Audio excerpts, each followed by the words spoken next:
So good to have you here, Saurabh. It's been a fun year of partnership between EY and MoEngage, but more importantly, I think it's been a great learning experience knowing you in the last 1 year with the wealth of experience that you bring to the table, and having spent almost a few decades now in all things tech, and now applying that from a consulting perspective on the financial services side of it. Maybe let's just quickly start with a quick round of introduction, maybe. Yeah, so firstly, thank you so much, Yash and MoEngage family. You know, it feels for me coming back home, and I'll tell you why.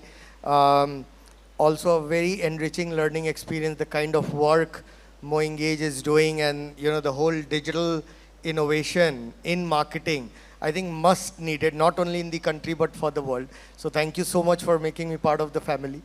About me and two friends, I generally say that it has been a non-linear journey for me. I started as a scientist with a government entity, and then pivoted to R&D in my early age in Bay Area with few of important product companies, who used to be the rainmakers of those days. And then, as how the hunger strikes, it looked like the paycheck was a little bit lesser than what I could have got. So I started my own firm and running it for multi-years across India, Canada, US, sold it, and after that the board inductee to put few of the important entities in the country, important e-commerce, global e-commerce giants, Indian e-commerce giants, some large banks, and then when you get confused, you become consultant. So that's where I thought that let me just try putting my hands on strategy, and now I'm here. Yeah, so good to have you here. And I think over the years, obviously, you've been at the forefront of innovation, changes that are happening in the industry. And sitting here in 2025, obviously, the FS landscape in India is evolving rapidly, right? And I think for me, even when I travel outside, I feel like we are actually innovating much faster than most markets out there in the world, and we're truly innovating at a pace that we've never seen before in the FS side of it, right? So if you, from your vantage point, when you think about what are some of the macro themes and trends that are playing out on the financial services side of it, what comes top of your mind, Saurabh? So two parts to this. First, are we innovating fast? Yes. But the hard truth is that we started late. So therefore, we have to do a lots of catch up. Do we have a JP Morgan Chase in India? Maybe we are a little bit far. But can we have it much sooner than what US had its JP Morgan? Of course, yes. And that's the credit goes to the country, because every bank across the world, even now in India, post-COVID, has started thinking about how to become digibank. And digibank can never happen without tech. And there is so much of noise in the country about the Gen AI taking the techies away from the core job. Trust me, long back when Congress got computers in the country, the same was said.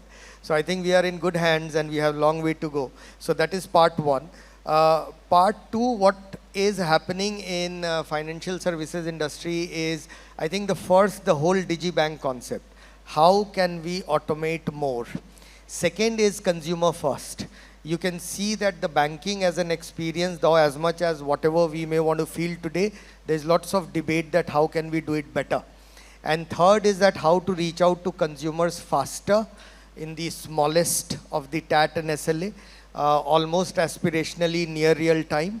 And hence the platforms like digital marketing, the CX, the automated telephonies, all these you are seeing that they are emerging. So these all are some aspects which happening. And to connect it towards the business side, what it means for our country, that if we are closer to bank, our money is into the accounts, which we call it as CASA. And there, if the money is there, then more the viral effect or network effect of money can happen, because then it gets lended to many things. Those guys use it for certain various other aspects. So the whole philosophy of economics kicks in. So if you see this whole vantage point of these few important areas, how we come in and how the money comes into the country for a larger growth and good. So there is a network effect around this. No, that makes a lot of sense. And obviously, being part of EY, you have a good vantage point from a neutral perspective of how a lot of these FS institutions are evolving and where are they on the digital transformation journey. And you guys do a lot of benchmarking as well.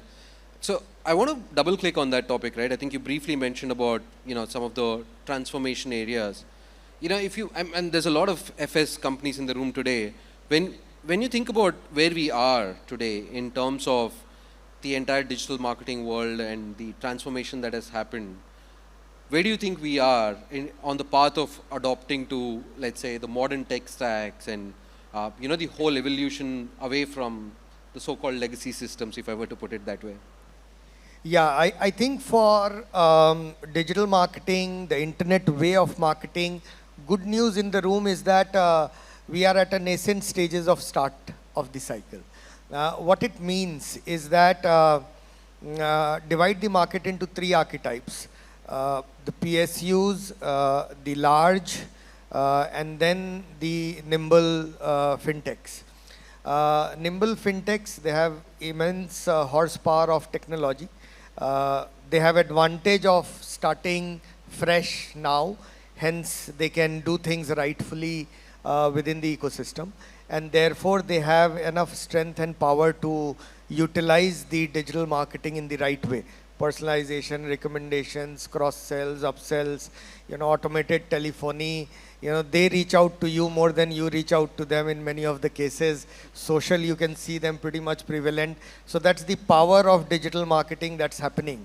Archetype 2, the large, to be fair, they are all 50 years old entities. They started during the era of when the databases were only known as Oracle. Today you have many wherein some are called Hadoop, some Mongo, and various open source. So, to be fair to them, they have taken a journey, and to change the whole moving ship is difficult. So they are a little bit kind of catching up in terms of data engineering, cleanup, metadata management, data DQ checks, qualities, etc. And hence the power of digital marketing. Therefore, there is a room. And then PSUs, as much as we may want to believe what they do, but they are one of the largest in the world. One of the insurance companies that we have, it is the 6th largest in the world. Did we know that? One of the PSU banks that we have, it is 4th largest in the world. Did we know that? So now when you are sitting at that kind of a platform, then you need to be starkly cautious how you inject new things. So there's a humongous room, as there's lots of platformization and change that is needed. So in these three archetypes, the PSUs, the people who pretty much have moved from great hairs to no hair, you have a huge run rate. And the archetype 2, innovation, novelty, push the bar, that's where the mojo of everyone will come in. And fintechs, keep doing what you're doing. The best is that don't fall back. So that's how I see the archetypes to be. Wow. Every time I talk to a consultant, you guys have an amazing way of simplifying things into small, simple frameworks and making it easy to remember. So that's a beautiful answer. I loved it. Thanks for, sort of summarizing it that way. Taking it a step further, right? I think you mentioned, MarTech obviously is going through a lot of transformation. For me, when I think about it, right, I feel like it's just more than a technology shift, like you were also articulating, right? Like, it's a change in the ways of working, it's change in the operational readiness of the banks and the FS institutions, and it's a change in a strategic mindset as well, right, from a medium to long-term standpoint. So when you look at it from that vantage point of, yes, there is a product